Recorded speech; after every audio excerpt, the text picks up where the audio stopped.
Can I drop in on roller skates without sliders? Today I'm going to try something that I have never done before since becoming a park skater on roller skates. We're going to see if you can drop in, specifically if I can drop in, and or stall on the coping without sliders or any kind of blocks on my roller skates. We're going to find the answer to that question in this video today. Yeah, we're going to do it. I have no idea how this is going to go. I'm actually kind of nervous, so yep, let's do this. You're gonna see me try it for the first time ever. And then we're gonna have a chat about ramp skating in a roller skate setup without sliders or blocks, or really any fancy park upgrades to your roller skate setup. I'm also going to answer, when do you need to upgrade your roller skate setup for park skating? Lastly, I'm going to share with you my honest opinion about landing coping tricks with just a basic roller skate setup. Whatever type of roller skating you do, if you're watching this and you're interested in park skating, either trying it or transitioning to park skating, you just have a regular pair of roller skates and you want to try park skating without any fancy park upgrades, this video is for you. I didn't even begin stalling, let alone dropping in over the coping or attempt any stalls until I bought these Sure Grip blocks and purchased my first roller skate setup for the park. I had been skating transitions and ramps, but not really touching the copings with my skates because I was in my roller derby setup and I had no blocks, and this was the setup that I first started skating bowls in. It was my very first setup for roller derby, and that's actually how I started roller skating. So shout out to all my roller derby skaters. I started there too, and it has a very special place in my heart.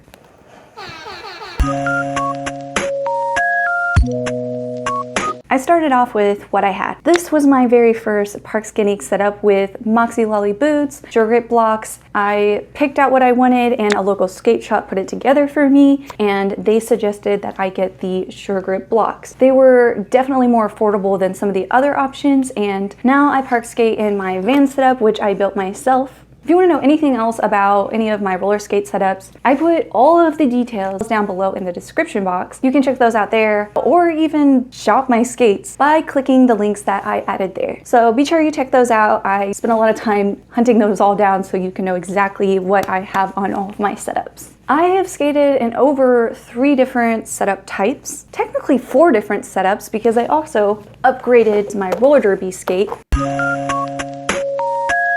I'm gonna go skate this ramp and I'm gonna try to drop in without any kind of blocks or sliders on my roller skates. Yeah, so that's what we're gonna do today. I'm gonna go grab my roller derby skates and we're gonna take this to the ramps. Let's go do this.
When you're first trying out park skating or transitions or getting on the coping, having blocks can make you feel more comfortable. It can make you feel more secure as a beginner when you first start stepping on the coping. I know for me, I felt more of like a reassurance that something was there under my feet as I was putting my foot on the coping. It made me feel more comfortable with what I was doing. But that was more of a mental block as a beginner and being kind of wary of how it was gonna go more than anything. You do not have to have blocks to do it. It's 100% possible without them. And now I know for myself and can really say that and be trustworthy because I've tested it out.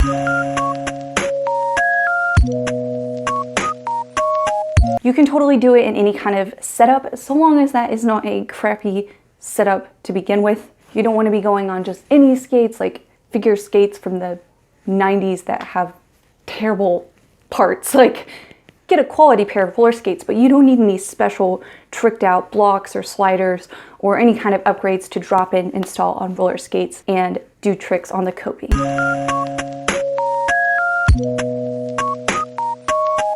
It can certainly help to upgrade your roller skate setup for park skating as you progress, but it's definitely not necessary as you begin skating ramps. You do not have to have sliders or blocks until you're ready to start learning how to do slides on the coping. You don't really need to install any wide grind trucks until you're ready to start doing grinds, or until your trucks both have to be like in a 50-50 horizontally on the coping. If you are ready for those upgrades, I have actually done 2 tutorials on how to install wildbound sliders and how to install the CIB grind trucks, and you can watch both of those in the links I added below. So if that's something you are ready for and you're ready to progress and upgrade and you haven't yet, those tutorials are there for you and I can show you how to do that step by step.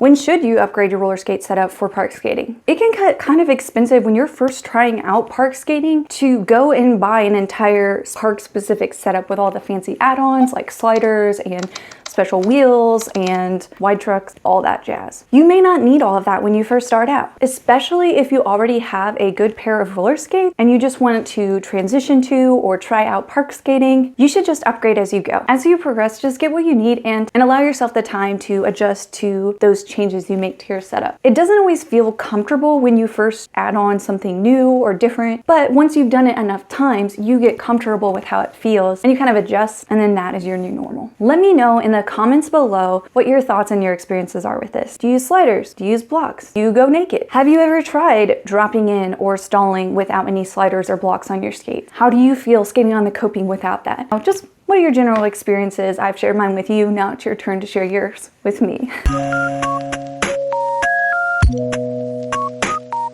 I feel like the main point that I took away from this was really that I had a preconceived notion that it would be more difficult or feel a lot different to not have blocks on my skates when I dropped in, and that going over the coping, it just wouldn't feel right. But the truth is, I realized after I did it that it didn't really feel much different at all. And in fact, you can do the exact same drop in and stall as always. It's really more about your confidence, your skill, and your focus as a skater. If you have good form, if you have the skills, you don't need a fancy setup, you can do that. And really that's applies to almost every kind of hobby or sport or skill you want to learn. It's not always the tools. The tools can help what you're doing be better and it can help you to level up, but to start out, you don't need that. Really, you got to start with what you have and make it work and get the skills you need. And then as you progress, get the other things that you need so you can continue to progress and level up and gain new skills. And sometimes you need specific tools to do that. And that's where you get into needing to upgrade your park setup. If this video was helpful or you found it informative, please hit that like button and let me know. I would really appreciate that and it means a lot. It's just one small thing that you can do that will let me know that this was a good video for you and you got something out of it. As always, leave any questions you have, comments below. My channel is a resource to you to help you progress, find encouragement, inspiration, everything you really need to know to progress at roller skating. So utilize that and take advantage of it. Subscribe so you don't miss the next video. I have a lot of really good videos coming out for you. I cannot wait. Share them with you. Click that bell icon if you want to get notified when I upload them. Thank you for being here. I will see you the next time.